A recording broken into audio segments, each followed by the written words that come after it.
नमस्कार. सादर करत आहोत ठाणे वार्ता. ठळक घडामोडी. ठाण्यामध्ये आज वादळी वाऱ्यासह विजेच्या कडकडाटात पावसाची जोरदार हजेरी. चिंतामणराव देशमुख प्रशासकीय प्रशिक्षण संस्थेच्या वतीने केंद्रीय लोकसेवा आयोगाच्या पूर्व परीक्षेसाठी मार्गदर्शन वर्गासाठी प्रवेश प्रक्रिया सुरू. आणि परप्रांतीयांच्या लोंढ्यांचा प्रश्न संसदेत मांडा आणि लोंढे आवरा. श्रीकांत शिंदे आणि नरेश म्हस्के या दोन्ही उमेदवारांना राज ठाकरे यांचा सल्ला. या आणि इतर घडामोडी विस्तृतपणे पण काही क्षणातच. आमच्या फेसबुक पेज तसंच यूट्यूब चॅनल आणि संकेतस्थळाला सबस्क्राईब करायला विसरू नका. आपण पाहत आहात श्री स्थानक वाहिनी, ठाणे जिल्ह्याचं मुख्य व्यासपीठ. ठाणे वार्ता पहा श्री स्थानक वाहिनीवर. आता सकाळी 9:15 पासून रात्री 9:15 पर्यंत ठाणे वार्ता, ठाण्यातील पहिलं दृकश्राव्य माध्यम. ठाणे वार्ता आणि श्री स्थानक वाहिनीचं लाईव्ह स्ट्रीमिंग. ठाणेवार्ता.com वरील लाईव्ह स्ट्रीमवर क्लिक करा आणि अगदी मोबाईलवरही ठाणे वार्ता श्री स्थानक वाहिनीचा आनंद लुटा. यासाठी आमचं ॲप डाउनलोड करा. ठाणे वार्ता पहा श्री स्थानक वाहिनीवर.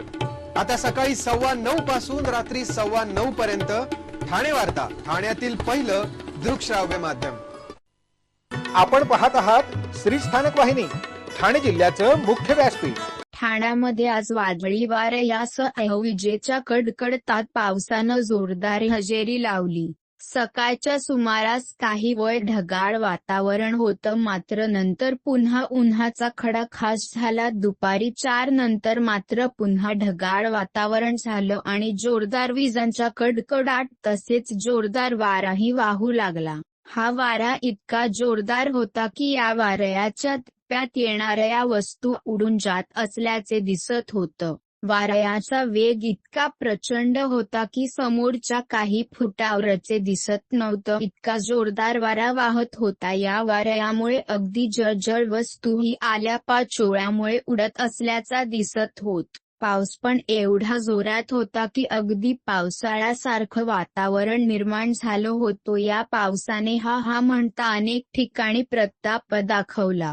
या पावसामुळे सखल भागात पाणी साचलं होतं आणि कल्याण, डोंबिवली, बदलापूर परिसरातही पावसाचं जोरदार आगमन झालं. बदलापूरमध्ये तर गाराही पडल्या. ठाण्यातही कोपरी भागात गारा पडल्याचा सांगितलं जात. गेले काही दिवस तीव्र उष्म्यामुळे हैराण झालेल्या ठाणेकरांना या पावसानं काहीसा दिलासा मिळाला. पावसानंतर वातावरणात मोठा फरक पडला होता. या लोकसभा निवडणुकीत मुद्दाच नसल्याचे मत मांडत जिल्ह्यात मोठ्या प्रमाणात येणाऱ्या परप्रांतीयांच्या लोंढ्यांचा मुद्दा महाराष्ट्र नवनिर्माण सेनेचे अध्यक्ष राज ठाकरे यांनी मांडला. खासदार झाल्यावर हे प्रश्न संसदेत मांडा आणि लोंढे आवरा, असा सल्लाही त्यांनी श्रीकांत शिंदे आणि नरेश म्हस्के या दोन्ही महायुतीच्या उमेदवारांना दिला. ठाणे लोकसभा मतदारसंघातील शिंदेच्या शिवसेनेचे उमेदवार नरेश म्हस्के आणि कल्याण लोकसभा मतदारसंघातील शिवसेनेचे उमेदवार श्रीकांत शिंदे यांच्या प्रचारासाठी मनसे अध्यक्ष राज ठाकरे यांनी कळवा येथे जाहीर सभा घेतली. आतापर्यंत आणीबाणी, बोफर्स, कांदा, बाबरी मस्जिद, विदेशी महिला, शायनिंग इंडिया अशा मुद्द्यांवर लोकसभेच्या निवडणुका झाल्या. 2014 आणि 2019 मध्ये मोदी आणि पुलवामा मुद्द्यावर निवडणुका पार पडल्या. यंदा निवडणुकीत मुद्दाच नसल्यामुळे आई बहिणींचा उद्धार केला जात असल्याचे मत राज ठाकरे यांनी व्यक्त केले. लोकसंख्येच्या आधारावर महापालिकांची निर्मिती केली जाते. जिल्ह्यात बाहेरील राज्यातून येणाऱ्याचे सर्वाधिक प्रमाण आहे. यामुळे राज्यातील एकट्या ठाणे जिल्ह्यात 7 महापालिका आहेत, तर इतर जिल्ह्यात केवळ एकच महापालिका आहे. देशातील ठाणे हा एकमेव असा जिल्हा आहे की इथे परराज्यातून येणाऱ्या लोंढ्यांचे प्रमाण सर्वाधिक आहे. या जिल्ह्यामध्ये किती माणसे आली आणि किती माणसे येत आहेत याचा अंदाज नाही. आधीच ठाणे जिल्ह्यातील सगळ्या महापालिका विस्कटलेल्या आहेत. त्यात लोंढे वाटत राहिले तर त्या अजून विस्कटून जातील आणि मूळच्या माणसाच्या हाताला काहीही लागणार नाही, असेही ते म्हणाले. जिल्ह्यांमध्ये लोंढा येण्याचे प्रमाण वाढतच राहिले तर कितीही निधी आणून काम केले तरी ते पुरेसे पडणार नाही. त्यामुळे खासदार झाल्यावर हे प्रश्न संसदेत मांडा आणि लोंढे आवरा, असा सल्लाही त्यांनी श्रीकांत शिंदे आणि नरेश म्हस्के या दोन्ही उमेदवारांना दिला. अनेक वर्ष महाराष्ट्रात राहणाऱ्या मराठा माणसांना माझा विरोध नाही, पण त्यांना फक्त एकच अट आहे, ती म्हणजे मराठी भाषा बोलता पाहिजे, असेही ते म्हणाले. राज्यात फोडाफोडीचे राजकारण शरद पवार यांनी सुरू केले. शिवसेनेने आमचे 6 नगरसेवक खोके देऊन फोडले. तेव्हा काहीच वाटले नाही, आता टाहो फोडत आहेत. बाळासाहेब ठाकरे यांच्यावर खालच्या भाषेत टीका करणाऱ्या सुषमा अंधारे यांना पक्षात घेऊन पद दिले. तेव्हा कुठे गेले तुमचे वडील प्रेम, अशी टीकाही त्यांनी उद्धव ठाकरे यांच्यावर केली. मुंबऱ्यात आतापर्यंत अतिरेक्यांना अटक करण्यात आलेल्या कारवाईचा पाढा त्यांनी वाचला. देशविघातक शक्ती दूर करण्यासाठी विकासाबरोबरच सुरक्षा महत्त्वाची असल्याचेही ते म्हणाले.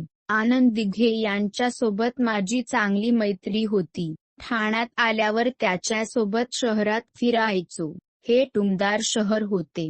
त्यावेळी ठाणे शहराला तलावांचे शहर म्हटले जात होते. हे तलाव बुजले आणि आता टकरने पाणी पुरवठा होतोय, असेही ते म्हणाले. भर रस्त्यात महिलांची चैन स्नेचिंग करणाऱ्या सराईत चैन स्नेचरला मानपाडा पोलिसांनी बेड्या ठोकल्यात. प्रभात सिंग उर्फ मदन सिंग जुनी असे या चोरट्याचे नाव आहे. तो टिटवाळा गणेशवाडी परिसरात राहतो. प्रभातने चैन स्नेचिंग करण्यासाठी वाशिंदी येथून बाईक चोरी केली होती. त्यानंतर प्रभातने कल्याण, डोंबिवली, विरार भागात चैन स्नेचिंगचा धडाका लावला होता. डोंबिवलीमध्ये झालेल्या चैन स्नेचिंगच्या गुन्ह्यात मानपाडा पोलिसांनी सीसीटीव्ही फुटेजच्या आधारे ओळख पटवून सापळा रचत प्रभातला बेड्या ठोकल्या आहे. सराईत गुन्हेगार असलेला प्रभात 2 वर्षांपूर्वी हत्येच्या गुन्ह्यातून जामिनावर जेलमधून बाहेर आला. त्यानंतर त्यांनी चैन स्नेचिंग सुरू केली. या पुढील घडामोडी एका छोट्याशा ब्रेकनंतर. कुठेही जाऊ नका, पाहत रहा फक्त ठाणे वार्ता. सर्व नागरिकांना आवाहन करण्यात येत आहे की सध्या डासांमार्फत पसरणाऱ्या डेंग्यू या आजाराचा प्रसार रोखण्यासाठी प्रत्येकाने पुढील प्रमाणे कार्यवाही करावी. डेंग्यू आजार एडिस इजिप्ती हा डास चावल्याने होतो. या डासांची पैदास साचलेल्या किंवा साचवलेल्या स्वच्छ पाण्यामध्ये होते. 8 दिवसांपेक्षा जास्त दिवस पाणी उघडे व साचून राहिल्यास त्यात डास अंडी घालतात. अंड्यांच्या अळ्या तयार होऊन पुढे डास तयार होतात. यासाठी आपल्या घरातील पाणीसाठे, उदाहरणार्थ बॅरल्स, पिंपे, टाक्या, हौद, रांजणे इत्यादी दर आठवड्याला रिकामे करून घासून पुसून कोरडे करून पुन्हा भरावे. 1 दिवस कोरडा दिवस म्हणून पाळावा. पाणी साठ्यांना घट्ट झाकणे बसवावीत किंवा जुनी साडी, चादर, धोतर यांनी बांधून झाकून ठेवावीत, म्हणजे डास त्यात जाऊन अंडी घालणार नाहीत. घराच्या गच्चीवर, आजूबाजूला, अंगणात कोठेही पाणी साचू देऊ नये. भंगार सामान उघड्यावर टाकू नये. उदाहरणार्थ टायर्स, प्लास्टिक सामान, कुंड्या, टाकाऊ वस्तू इत्यादी. अशा सामानात पावसाचे पाणी साठून त्यात डेंग्यूच्या डासांची पैदास होते. घरातील कूलर्स, फ्रीजच्या पाठीमागील ट्रे हे देखील वेळोवेळी कोरडे करावेत. लक्षात ठेवा, नुसत्या फवारणीने डास घनता कमी होत नाही, तर त्यासाठी डास पैदास ठिकाणे नष्ट करणे ही आपल्या सर्वांची जबाबदारी आहे. कोणताही ताप अंगावर न काढता जवळच्या शासकीय रुग्णालयात मोफत औषधोपचार घ्या. अशा प्रकारे नागरिकांनी सहकार्य केल्यास डेंग्यूचा प्रसार रोखणे सहज शक्य आहे. ब्रेक नंतर आपला पुन्हा एकदा स्वागत. कल्याणमध्ये चाललंय तरी काय, असा सवाल आता उपस्थित होत आहे, कारण 2 दिवसांपूर्वीच एका सराईत गुन्हेगाराला बंदूक सोबत घेऊन फिरत असताना अटक झाली. आता स्टेशन परिसरात एका एटीएम समोर देशी कट्टा कमरेला लावून फिरणाऱ्या सोनू झा नावाच्या तरुणाला अटक करण्यात आली आहे. सोनूकडे गावठी कट्ट्यासह 4 एटीएम कार्ड सापडली आहेत. सोनू हा एटीएम सेंटरमध्ये नागरिकांना बोलण्यात गुंतवून त्यांचे पैसे लुटणाऱ्या टोळीचा सदस्य असल्याची शक्यता आहे. पुढील तपास महात्मा फुले पोलीस ठाण्याचे पोलीस करीत आहेत. कल्याण महात्मा फुले पोलीस ठाण्याचे पोलीस अधिकारी तानाजी वाघ यांना माहिती मिळाली की एक व्यक्ती संशयितरित्या महालक्ष्मी हॉटेल परिसरात फुटपाथवर फिरतोय. माहिती देणाऱ्या व्यक्तीने सांगितले की त्याच्या कमरेला बंदूकसारखी काहीतरी आहे.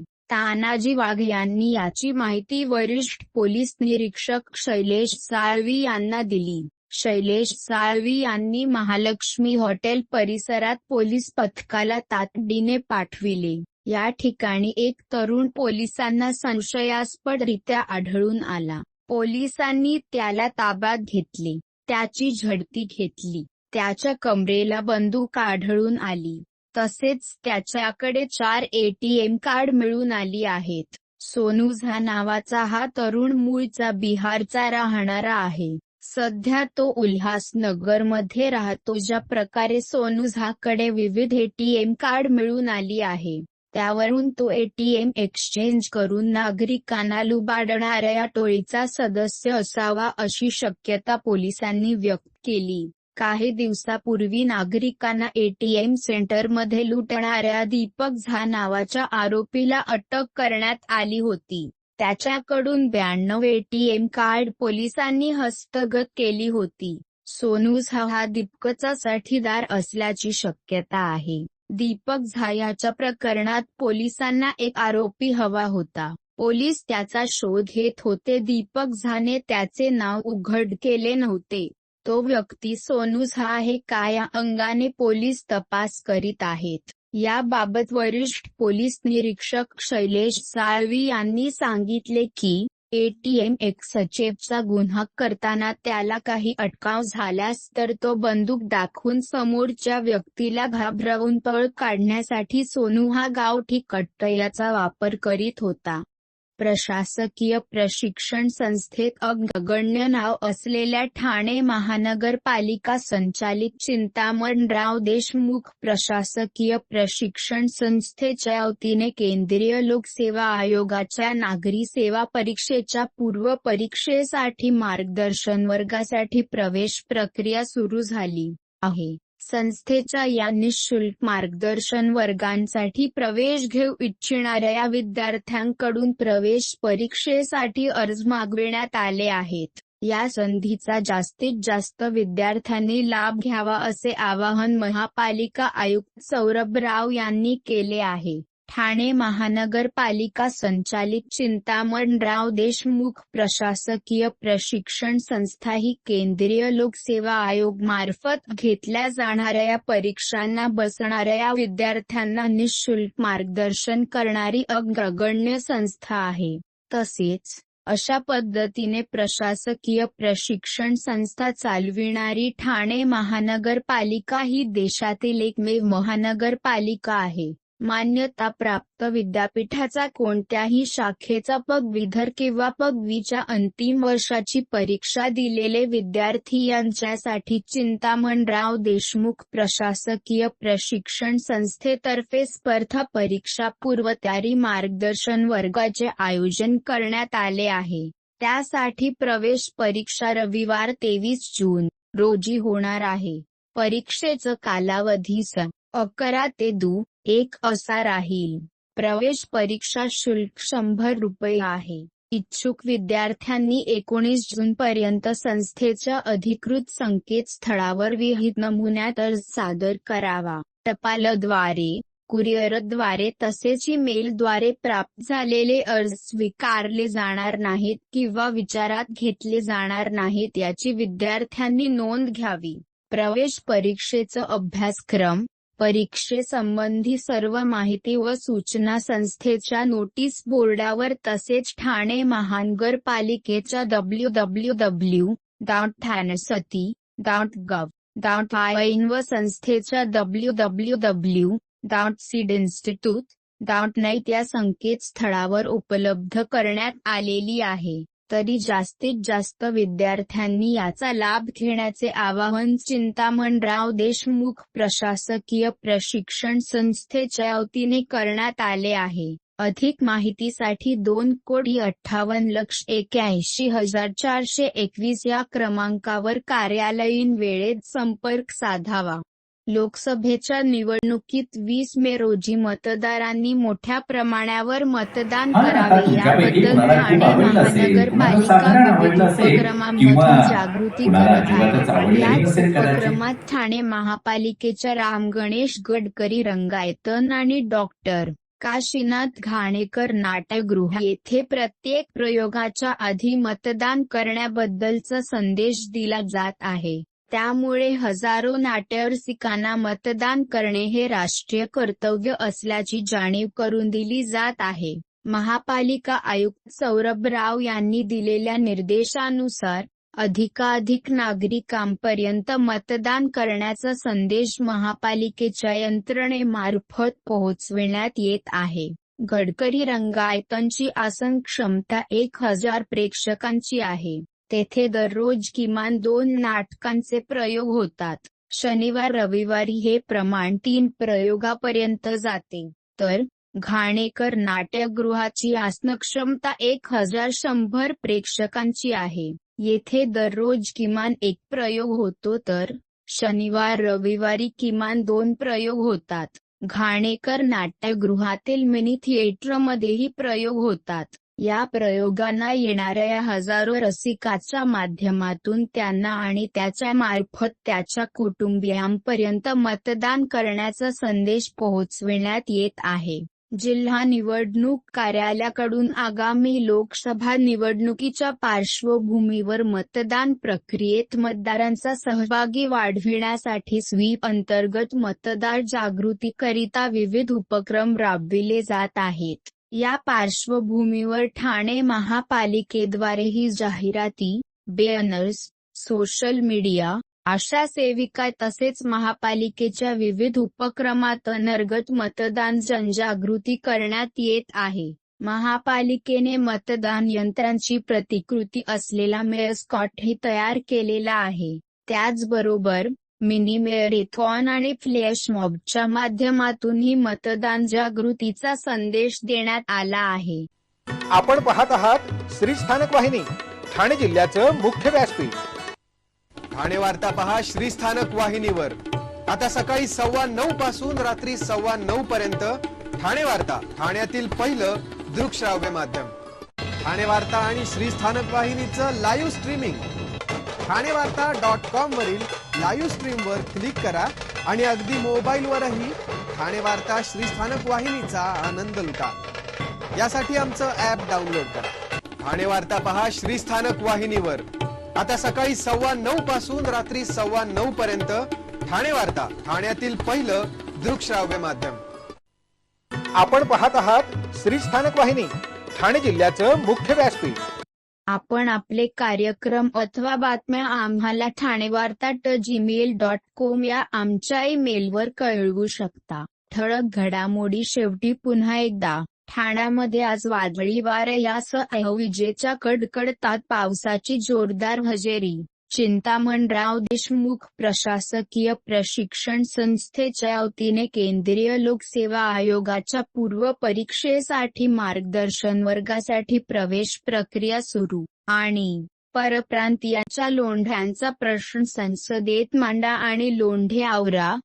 श्रीकांत शिंदे आणि नरेश म्हस्के या दोन्ही उमेदवारांना राज ठाकरे यांचा सल्ला. या होत्या ठाणे वार्ता. आपली एखादी बातमी बघायची राहून गेल्यास आपण आमच्या ठाणेवार्ता.in या संकेतस्थळाला किंवा फेसबुक पेज तसंच यूट्यूबचे चॅनेलला अवश्य भेट द्या. मग पुन्हा भेटू पुढील बातमीपत्रात फक्त श्री स्थानक वाहिनीवर.